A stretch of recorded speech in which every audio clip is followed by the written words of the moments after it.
السلام عليكم ورحمة الله وبركاته. معاكم هيام من مطبخ أكلات أم البنات. النهاردة هنعمل مع بعض كباب حلة بالبصل والبطاطس بطريقة سهلة وجميلة جدا.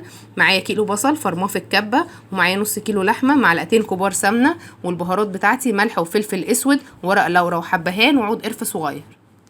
حطيت حلة على النار ونزلت فيها بالسمنة، وبعد ما سخنت كويس هبتدي انزل بقطع اللحمة بتاعتي، وضروري تكون النار عالية عشان اللحمة ما تجيبش ميتها.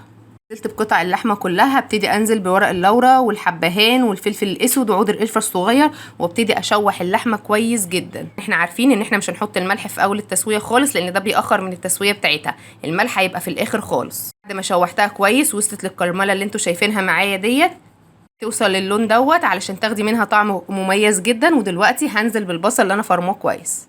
ضروري بعد ما انزل بالبصل برضو تفضل النار عندي عالية، واقلب واشوح في البصل واللحمة مع بعض والنار عالية علشان اللحمة ما تنزلش مية وتنشف معايا. لازم نقلب على نار عالية عشان ناخد احلى حتة لحمة طرية ومستوية كويس.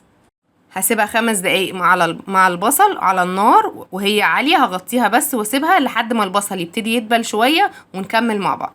وده كده كان شكل اللحمة بتاعتي بعد ما سبتها 5 دقايق على نار عالية مع البصل. ابتدى البصل يدبل ويلم كل الكرملة اللي في الحلة. هبتدي انزل بكوباية من المية السخنة المغلية، وانا حطيت كمان رشة سكر مع البصل بتسرع من التسوية بتاعة اللحمة وبتدي تسكيرة للطاجن بتاعنا.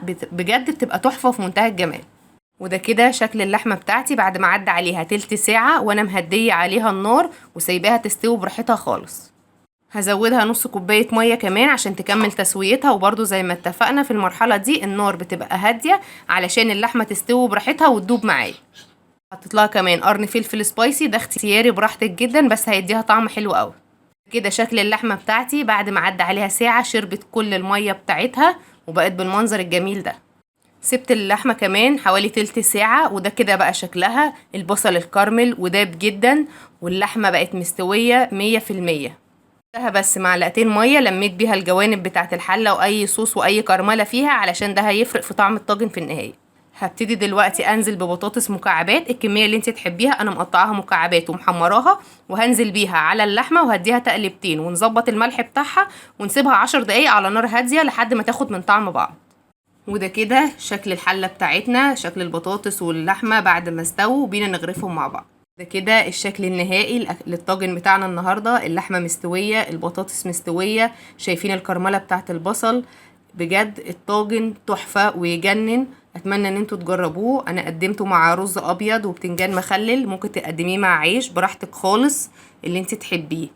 واتمنى تكون الوصفه عجبتكم وتنال رضاكم، واشوفكم في حلقه جديده ووصفه جديده. مع السلامه.